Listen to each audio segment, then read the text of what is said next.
Engagé aux côtés des patriotes, libérateurs de la Grèce, le lieutenant de vaisseau Henri d'Albaret devra combattre les pirates de l'archipel qui collaborent avec l'oppresseur ottoman.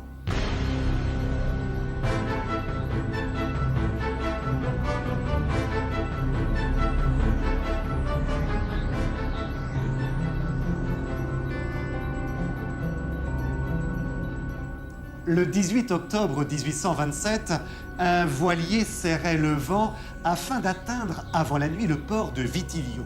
Nous sommes au sud du Péloponnèse, en Grèce, à une époque durant laquelle les habitants de cette côte exerçaient une bien terrible activité en attirant la nuit des navires par de faux signaux afin de les piller. Et c'est dans ce but qu'une trentaine d'hommes vigoureux, armés de pistolets, de poignards et de haches, se jetèrent dans les canottes pour aller assaillir l'embarcation qui venait de mouiller au milieu du petit port. Les assaillants, poussant des cris de mort, sautent sur le pont. Mais ils s'arrêtèrent net lorsqu'ils découvrent le capitaine qui s'exclame « Hey! Les gens du Vitilio ne reconnaissent donc plus leur compatriote, Nicolas Starkos ?» Il faut dire qu'un redoutable prestige entourait alors, dans cette région de la Grèce, le nom de Nicolas Starkos. Après la mort de son père, Nicolas Starkos était parti pour se former au métier de marin et de pirate. Mais c'est une secrète pensée qui le conduisait ce jour-là dans le port de son enfance qu'il n'avait pas revu depuis bien des années. Il s'était senti pris du besoin de revoir la maison paternelle. Mais au moment où il se préparait à y entrer, la porte s'ouvrit avec lenteur. Une femme, à la figure énergique, parut sur le seuil. C'était Andronika Starkos. La mère et le fils, séparés depuis si longtemps, se trouvaient alors face à face. Andronika, le bras tendu vers son fils, ne dit que ces mots d'une voix terrible « Jamais Nicolas Starkos ne remettra le pied dans la maison du père, jamais !» Nicolas Starkos se rejeta en arrière et redescendit à grands pas vers le port, comme si une main invisible l'eût poussé. Sans prononcer un seul mot, il monta sur le pont de son voilier et donna l'ordre d'appareiller. Mais bientôt, une flamme illumina la crête de la falaise. C'était l'habitation d'Andronika Starkos qui brûlait. La main de la mère avait allumé cet incendie. Elle ne voulait pas qu'il restât un seul vestige de la maison où son fils était né. Pendant 3000 encore, le capitaine ne put détacher son regard de ce feu qui brillait. Il est vrai que tout sépare la mère du fils dans ce contexte si particulier des années 1820, celui de la guerre d'indépendance de la Grèce contre l'occupation ottomane.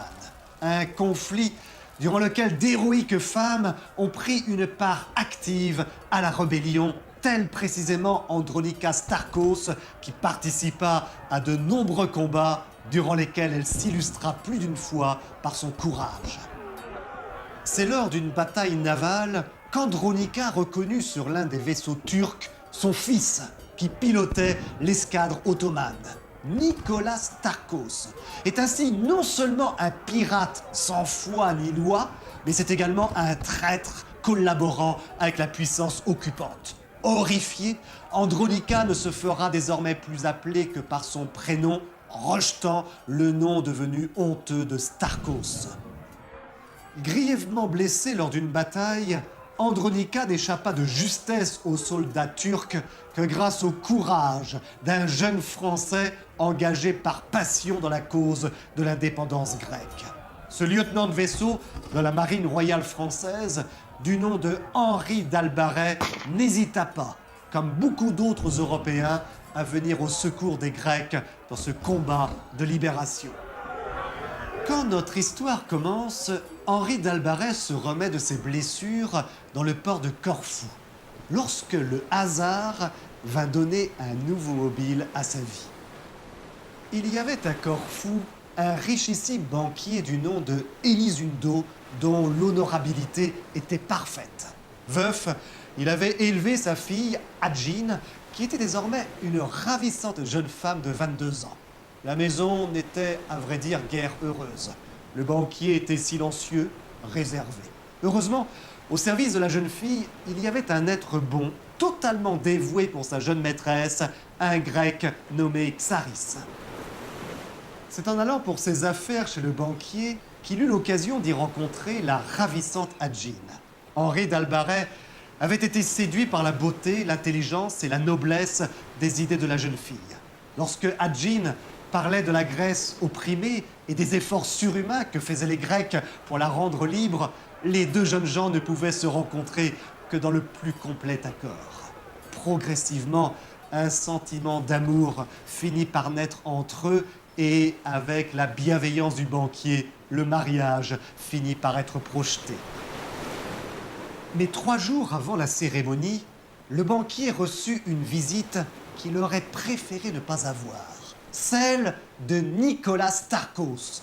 Si ce nom et ce visage étaient inconnus de la population dans ce port de Corfou, ce n'était toutefois pas la première fois qu'il se présentait au comptoir de la maison de banque d'Elisunto, qu'il avait, jusqu'alors, toujours reçu comme un client dont les affaires ne sont point à dédaigner.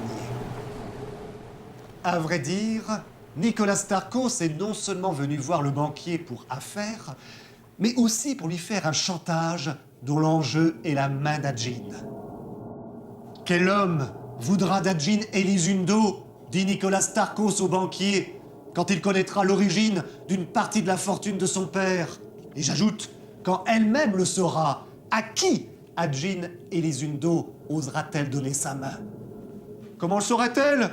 Reprit le banquier. Elle l'ignore jusqu'ici, et qui le lui dira? Moi, s'il le faut, vous. Écoutez, Elisunto, cette énorme fortune, c'est surtout par moi que vous l'avez gagnée. C'est en trafiquant des cargaisons pillées, des prisonniers achetés et vendus pendant la guerre de l'indépendance que vous avez encaissé ces gains. Eh bien, il n'est que juste que ces millions me reviennent. Aussi, je désire qu'Hadjin Elisunto devienne ma femme. Le banquier retomba sur son fauteuil, effondré. Maître Elisunto, reprit Nicolas Starkos, qui s'approcha du banquier et lui parla les yeux dans les yeux. Je vous le répète, lorsque ce capitaine Henri d'Albaret saura qui vous êtes, il ne voudra plus de votre fille. Si donc vous ne rompez pas ce mariage aujourd'hui, demain, il se rompra de lui-même, car demain, les deux fiancés sauront tout. « Je me tuerai !» répliqua le banquier, « et je ne serai plus une honte pour ma fille. »« Si, répondit Nicolas Starkos, vous le serez dans l'avenir, comme vous l'êtes dans le présent, et votre mort ne fera jamais qu'Elisunto n'ait été le banquier des pirates de l'archipel. » Que l'on imagine l'émotion d'Henri d'Albaret lorsqu'il reçoit une lettre d'Elisunto lui annonçant l'annulation du mariage. Il se précipite chez le banquier, mais il ne peut y entrer. Le jeune officier est atterré. Rapidement, il apprend que Hadjin doit finalement se marier avec Nicolas Starkos, dont il n'a jamais entendu le nom. Mais un coup de théâtre bouleverse de nouveau tout. Le banquier meurt foudroyé d'une congestion au cerveau. Lorsque Hadjin se met enfin à ranger les papiers de son père, elle découvre l'impensable et comprend l'origine effroyable de cette fortune. Nicolas Starkos tente d'exercer son chantage directement auprès d'Hadjin, mais celle-ci résiste avec fermeté. Elle disparaît avec son fidèle Xaris sans laisser de traces. L'officier français, frappé par ce coup terrible et incompréhensible pour lui, finit par reprendre son service auprès de la cause de l'indépendance de la Grèce. Il aura ainsi l'occasion de retrouver Andronica. Oui, la personne armée avec laquelle Henri d'Albaret est en train de parler est bien une femme soldat. On voit ici la modernité de ce roman de Jules Verne où les femmes occupent décidément une place centrale. Mais lorsque le jeune officier lui conte l'histoire de son mariage annulé et qu'il prononce le nom de son rival, Il voit Andronica pâlir, mais celle-ci ne lui donnera aucune explication. À sa grande surprise, Henri d'Albaret se retrouve quelque temps plus tard nommé commandant du navire, la Sifanta, avec 250 hommes sous ses ordres. Cette puissante corvette de guerre privée avait été armée par un groupe de négociants de Corfou dans le but de pourchasser les pirates qui ravagent ces mers.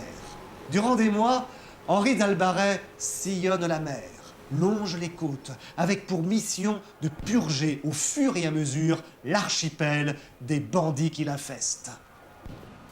Vous devinez bien entendu que Henri d'Albaret va finir par se retrouver un jour face au pirate Nicolas Starkos. Je vous laisse bien entendu découvrir par vous-même les conditions de ce terrible combat naval qui s'engage entre les deux ennemis. Je ne peux toutefois pas m'empêcher de vous dire que Andronica aura un rôle décisif dans le dénouement plus qu'incertain de ce duel à mort.